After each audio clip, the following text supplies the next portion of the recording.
Happy Halloween. I'm horror author Paul Edwards, and tonight I'm reading Monsters of the Movies magazine, issue number 3 from 1974. I thought some of you might enjoy flipping through this vintage magazine with me. Together, let's see what kinds of monster kid goodness is in here. Monsters of the Movies magazine gives us a special issue all about vampires. I'm loving it. Of course, we get Christopher Lee, the current Dracula at the time this came out, Barnabas Collins from Dark Shadows, and Blackula. Look at that cover. That's such a good cover. I love it. The greatest fright film stars of all time. For only $1, that's pretty good.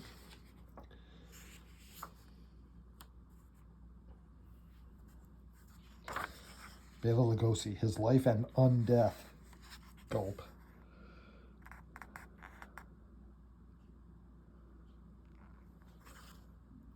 Wow.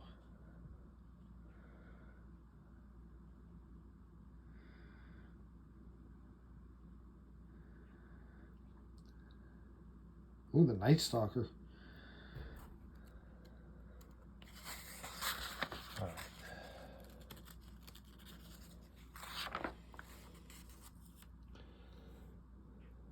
So it's only fair that Bela Lugosi gets the first article in a vampire issue. You know, Lugosi played 3 different vampires in the movies. He played Count Dracula, obviously, in the 1931 production, but he also played a vampire in Return of the Vampire.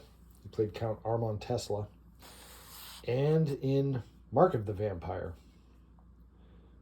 In fact, he had virtually the same look with the black cloak and everything, just not the same character.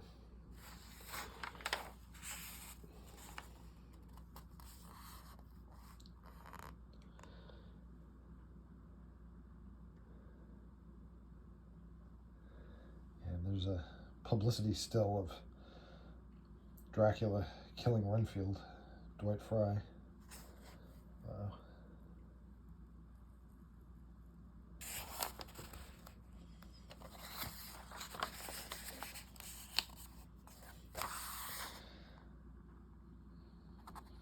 Bela Lugosi and Boris Karloff did, I think it might have been eight movies together.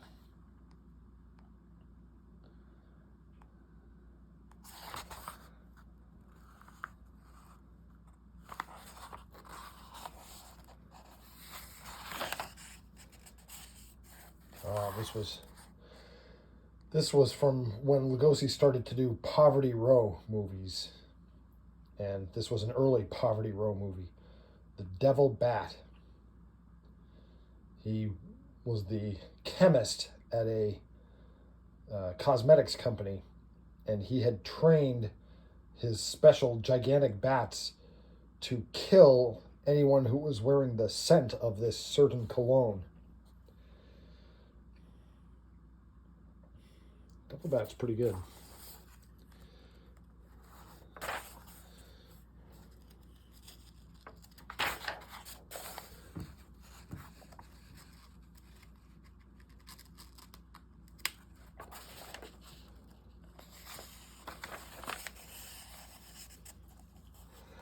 Barnabas Collins from the TV soap opera Dark Shadows, which was a gothic horror soap opera that ran for about 5 years.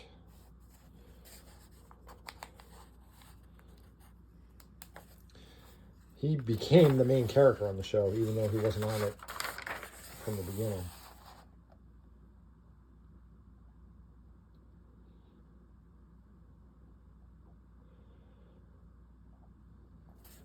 Yep, this show had witches, ghosts, a number of different time travel stories.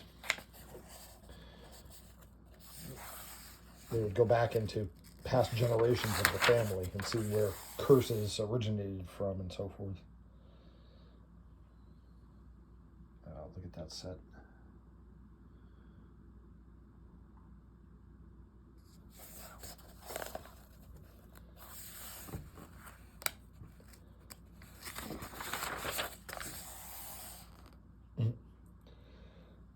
Monster Mail.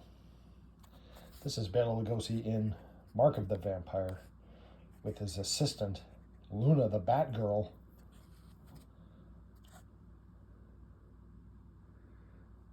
Of course, Christopher Lee playing Count Dracula.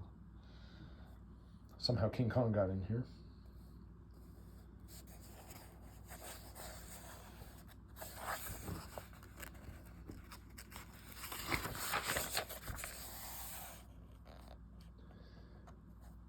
Oh, Planet of the Apes magazine.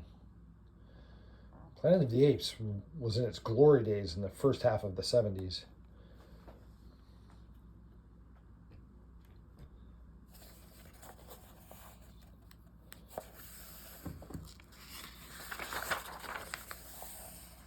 You can get your Monster Scope. What's happening in horror and fantasy news and reviews?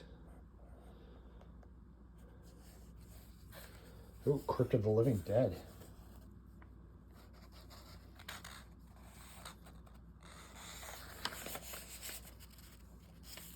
Oh no.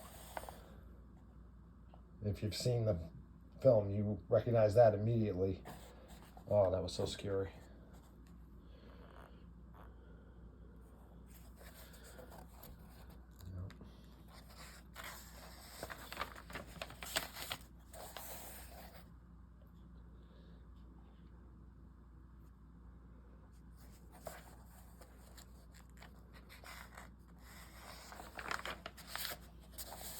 Inside Hammer Films. And Hammer Studios' two biggest stars are here. Christopher Lee, Peter Cushing.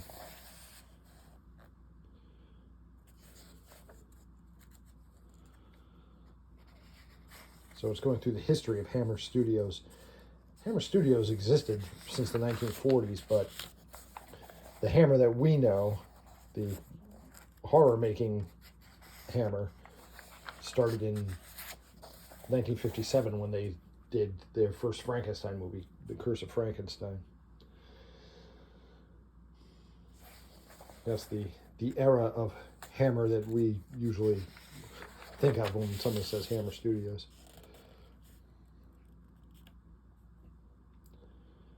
One of the best ones they ever did was their first Dracula movie, Horror of Dracula. That's a lot of people's favorite Hammer film.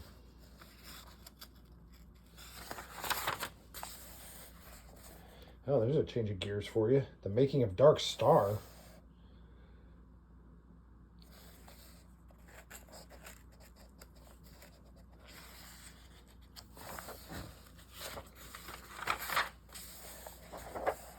Yikes.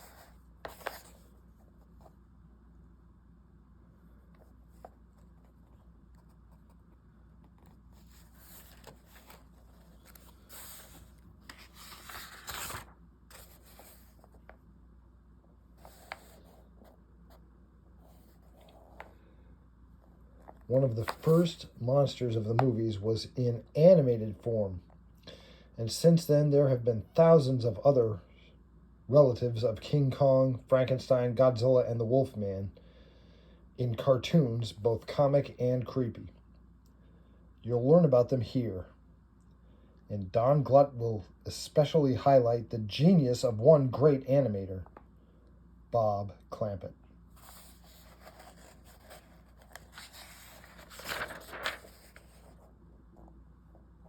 Gosh.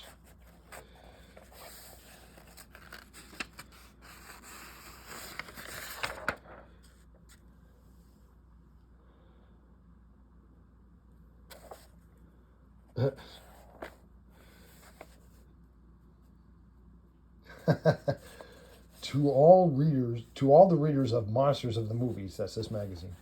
Yeah, both of you. Find Bob Clampett in, I guess. Oh no. Wow. Okay, this took a dark turn. We want to say fantasy evil, not real world evil. Ugh.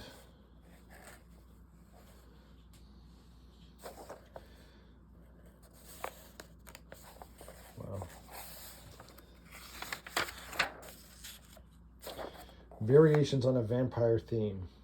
Of course, here's Nosferatu, the 1922 original Nosferatu.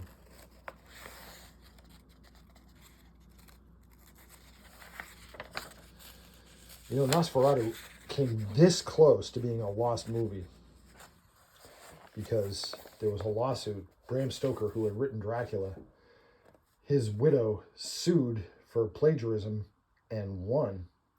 And there was a court injunction that directed that all copies of Nosferatu be gathered up and destroyed. And most of them were.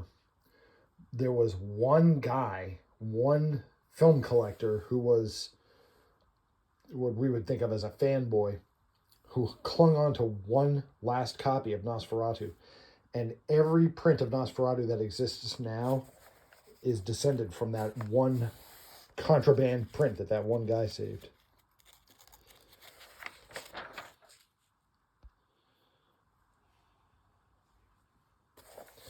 Yeah, the vampire bat. This is a publicity still from the vampire bat, although it kind of gives away who the attacker is. That's not too good.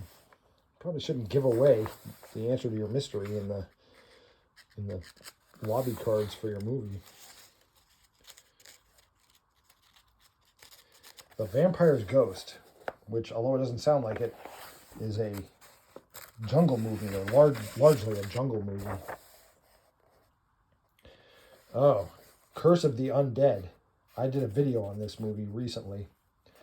This was probably the first Weird West full-length feature.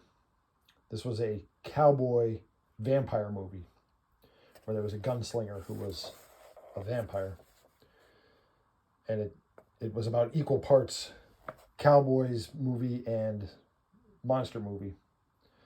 It was pretty good. This is Blood of the Vampire. This looks and feels like a Hammer film, but it's not. In fact, early on I thought it was a Hammer film, and I discovered that it wasn't. But it's easy to mistake for one. Here's Fearless Vampire Killers. Okay. The early 1970s gave us a fad of movies that were called blaxploitation. These were genre movies that were targeting a primarily African American audience. And as you can imagine, Blackula was a movie about a black Dracula.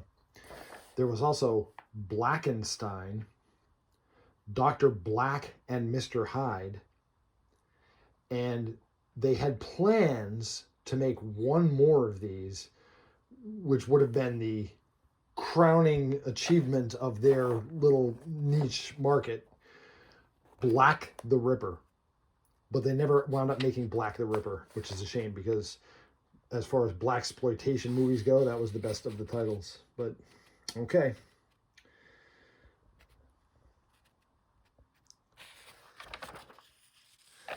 This William Marshall was a great actor. They had this truly great actor who, for some reason, agreed to play Blackula. There was even a sequel to this, Scream Blackula Scream.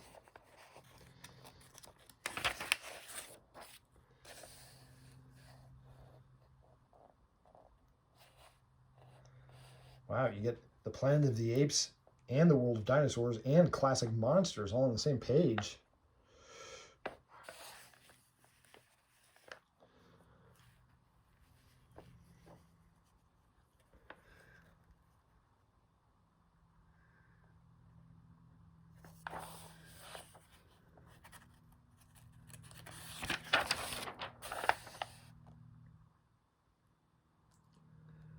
Oh, more Blackula.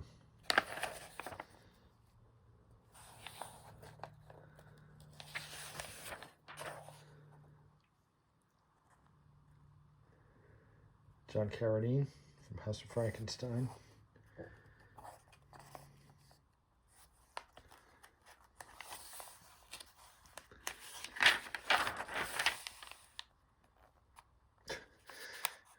You know you're in the 70s when it's this font. This font was like exclusive to the 70s.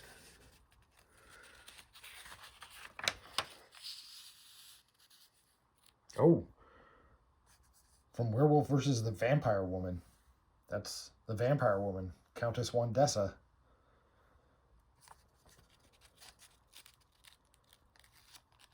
This scene was a little much from Dracula, Prince of Darkness. That poor guy.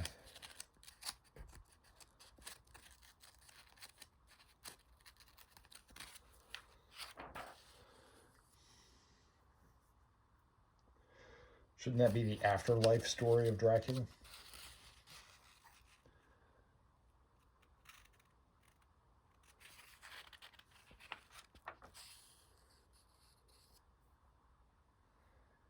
Look at these sets from the 1931 Dracula. Now, I've seen this one before.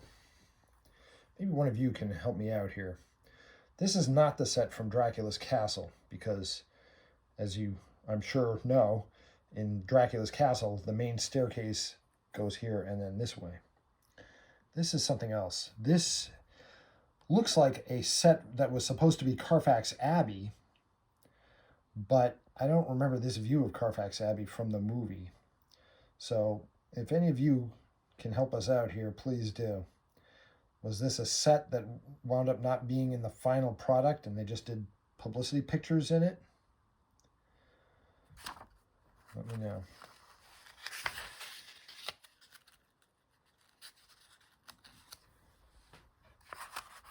Meanwhile, here they're giving you the text for the whole 1931 Dracula movie. You know, a synopsis of it.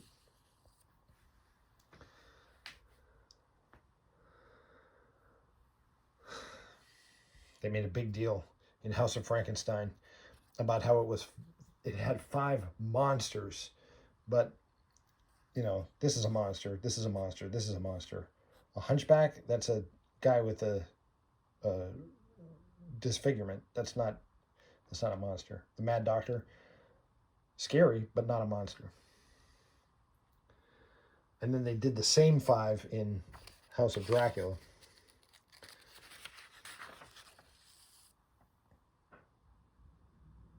Oh, Kung Fu Special. Another sign that you're in the 70s. Ooh, remember this? Remember this ad? If you were a monster kid, especially a second wave monster kid like I am, you remember this ad. Invite your friends over for a haunting. You know, it's interesting because this sure looks an awful lot like the way that I describe my banshees in my Warner's Woods books, and I can't help but wonder if this made an impression on me as a kid, and then when I went to think up how I wanted my banshees to look in my books, I, you know, sort of unconsciously thought of this. Invite your friends over for a haunting. I'm gonna have to look into this and see what this album was.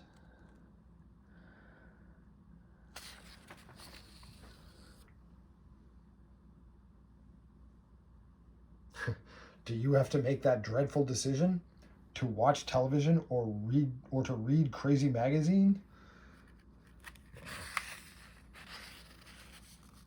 You can learn martial arts from an LP. That's handy.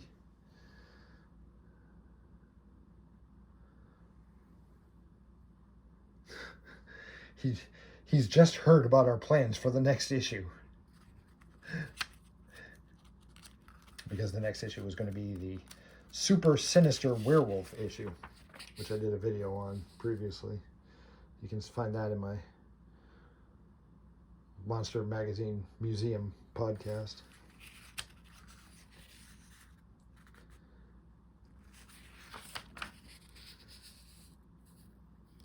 Huh.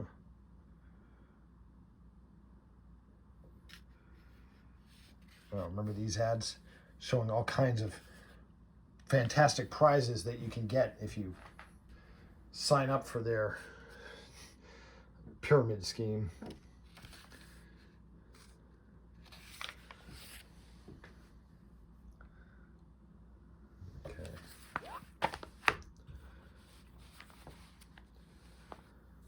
All right, that was a pretty good read for just a couple of days before Halloween. That was a well-timed read. Listen, if you enjoy classic monsters and vintage horror, you should check out my book series, the Mourner's Woods books. I'm a self-published author on Amazon, and I've written a series of novels that emulate the B movies of the 20th century, but in a contemporary setting. My name again is Paul Edwards. My books are the Mourner's Woods books. Thanks for looking through Monsters of the Movies magazine, issue number 3 with me. Happy Halloween, and I'll see you in Mourner's Woods.